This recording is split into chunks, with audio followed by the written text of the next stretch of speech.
Welcome to வசந்தம் சமையல். இன்றைக்கி நம்ம பட்டர் சிக்கன் எப்படி செய்யலான்னு பார்க்கலாம் வாங்க. அதுக்கு முன்னாடி நம்ம சேனலை சப்ஸ்கிரைப் பண்ணாதவங்க சப்ஸ்கிரைப் பண்ணிக்கோங்க. 1 கிலோ நாட்டுக்கோழியை க்ளீன் பண்ணி எடுத்து வச்சுருக்கேன். இதை நம்ம மசாலாலாம் போட்டு இப்போ ஊற வச்சுக்கலாம். 2 கரண்டி தயிர் சேர்த்துக்கிறேன்.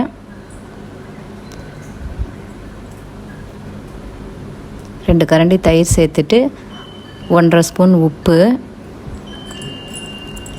1 ஸ்பூன் மஞ்சள் தூள், 1 ஸ்பூன் மிளகாத்தூள்,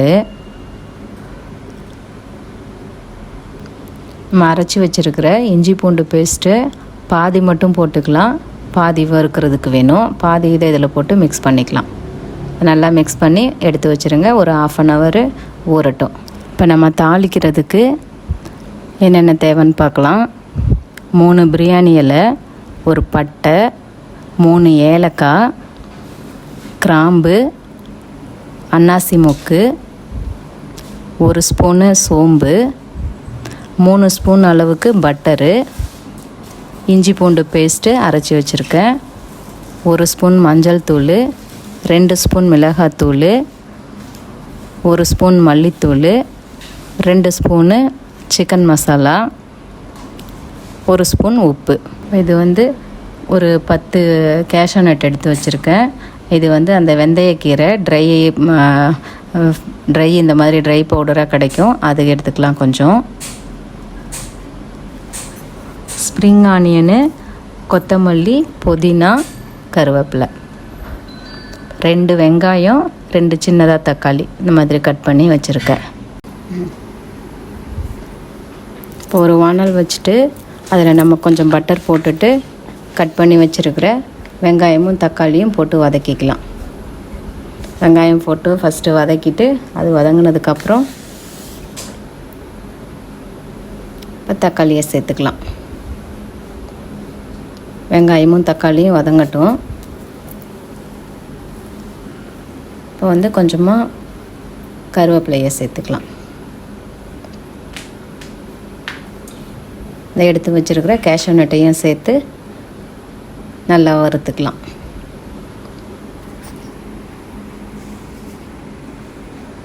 வெங்காயம், தக்காளி, கருவேப்பிலை, கேஷ்யூ நட்டு, கொஞ்சம் உப்பு சேர்த்துக்கோங்க.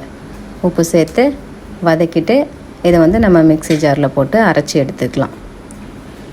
இப்போ ஒரு பேனை வச்சுட்டு அதில் எடுத்து வச்சுருக்கிற பட்டரை போட்டு மெல்ட் பண்ணிக்கலாம். நல்லா மெல்ட் ஆனதும் நம்ம ஊற வச்சுருக்கிற சிக்கனை சேர்த்து நல்லா ஃப்ரை பண்ணி எடுத்துக்கலாம். இது டீப் ஃப்ரை பண்ணாமல் நான் அப்படியே சேலோவாக பண்ணியிருக்கிறேன். நல்லா இதை ஃப்ரை பண்ணி எடுத்துக்கலாம். நீங்கள் டீப் ஃப்ரை பண்ணிங்கன்னா அது கொஞ்சம் சிக்கன் ஹார்ட் ஆகிடும். அதனால் இந்த மாதிரி லைட்டாகவே ஃப்ரை பண்ணி எடுத்துட்டோம்னா இதில் பாதி வெந்த பின்னாடி அப்புறம் நம்ம எடுத்துக்கலாம். இப்போ இதில் புதினாவெல்லாம் சேர்த்துக்கிட்டோன்னா நல்லா வாசமாக இருக்கும்.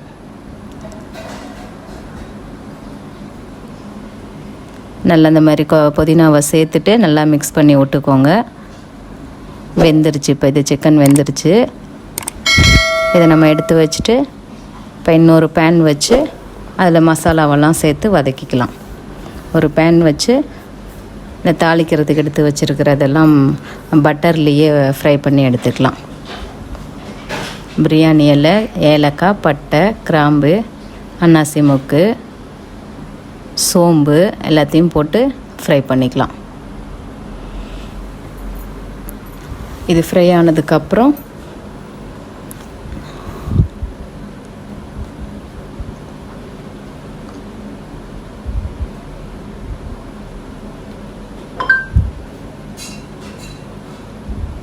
இப்போ அரைச்சி வச்சுருக்கிற மீதி பாதி இஞ்சி பூண்டு பேஸ்ட்டை போட்டு நல்லா ஃப்ரை பண்ணிக்கலாம்.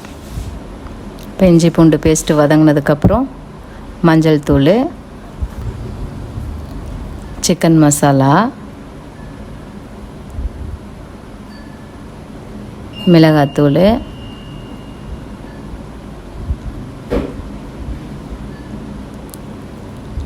மல்லித்தூள் இதெல்லாம் சேர்த்து நல்லா வதக்கிக்கலாம். இது ட்ரையாக இருக்கிறதுனால நான் இன்னும் கொஞ்சம் பட்டர் சேர்த்துக்கிறேன். இப்போ நம்ம அரைச்சி வச்சுருக்கிற அந்த வெங்காயம் தக்காளி இதெல்லாம் இதில் வந்து சேர்த்துக்கலாம். கேஷ்யூ நட்டெல்லாம் சேர்த்து அரைச்சி வச்சுருக்கிறேன். வெங்காயம் தக்காளி கேஷ்யூ நட்டு கொஞ்சம் கொத்தமல்லி கருவேப்பிலை புதினா இது எல்லாத்தையும் அரைச்சி வச்சுருக்கேன். கொஞ்சம் கொஞ்சமாக போட்டு அரைச்சி வச்சுருக்கேன். இதை போட்டு அதை கழுவி ஊற்றிட்டு எல்லாத்தையும் சேர்த்து கொதிக்க வச்சுக்கலாம். நல்லா கொதிக்கட்டும். கொதித்ததுக்கப்புறம் நம்ம அந்த வெந்தயக்கீரை வச்சுருக்கோம், அதை எடுத்து நல்லா இதில் இந்த மாதிரி இது பண்ணிப்போம்.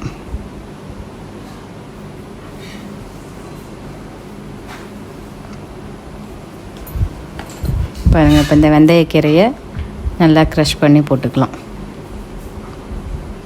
அப்படியே முழுசாக வேணும்னாலும் போட்டுக்கலாம். நீங்கள் இந்த மாதிரி க்ரஷ் பண்ணி போடுறதுனாலும் போட்டுக்கோங்க.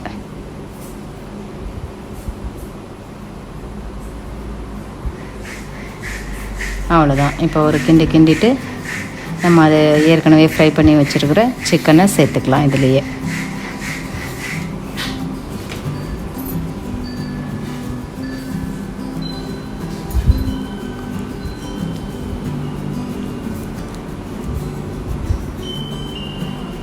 சிக்கனை சேர்த்துட்டு ஒரு கொதி வரட்டும். போதும், சிக்கன் ஆல்ரெடி வெந்தது தான். நம்ம இதில் போட்டு ஒரு கொதி வந்துச்சுன்னா மிக்ஸ் ஆகி வந்துடும் நல்லா. இப்போ வந்து தேவையான அளவு உப்பு கொஞ்சம் சேர்த்துக்கலாம். ஏற்கனவே உப்பு போட்டிருக்கோம், பார்த்துக்கிட்டு தேவையான அளவு உப்பு சேர்த்துக்கோங்க.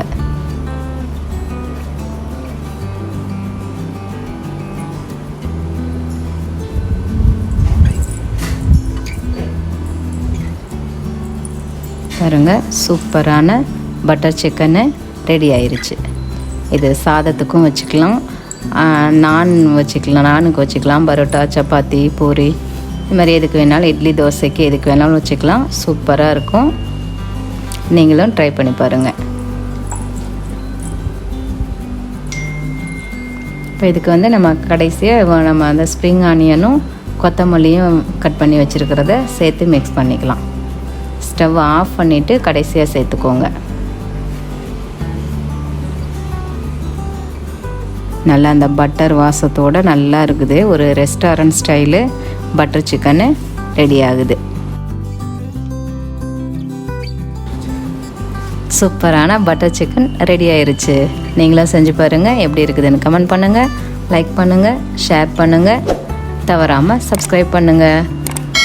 தேங்க்ஸ் ஃபார் வாட்சிங்.